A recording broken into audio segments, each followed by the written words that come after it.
Hello, welcome two माय YouTube family. आज मैं आपको रामनवमी के अवसर पर राम जी का बहुत ही प्यारा सा सुंदर सा भजन सुनाने जा रही हूँ। तो आप लोग पूरा सुनिएगा, वीडियो मेरा फुल वॉच कीजिएगा और कमेंट कीजिएगा ये भजन आपको कैसा लगा। तो चलिए शुरू करते हैं। राम जी लिहले जनमवा हो रामा, चैत महीनवा। राम जी लिहले जनमवा हो रामा, चैत महीनवा। के हो लुटावेला अनधन सोनमा, के हो लुटावेला अनधन सोनमा। के हो लुटावे देनु गैया हो रामा, चैत महीनवा। के हो लुटावे देनु गैया हो रामा, चैत महीनवा।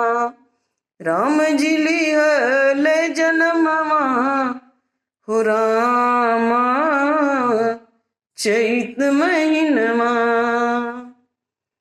दशरथ लुटावन अनधन सोनवा, दशरथ लुटावन अनधन सोनमा।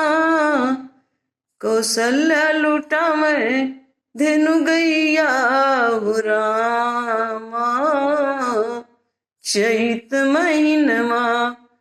कौशल्या लुटावे धेनु गैया हो रामा, चैत महीनवा। राम जी लिहले जनमवा हो रामा, चैत महीनवा। नाचत आवेल लोग लुगाई, नाचत आवेल लोग लुगाई। चहुर बाजे बजनमा हो रामा, चहुर बाजे बजनमा हो रामा, चैत महीनवा। राम जी लिहले जनमवा हो रामा, चैत महीनवा। चैत महीनवा हो, चैत महीनवा,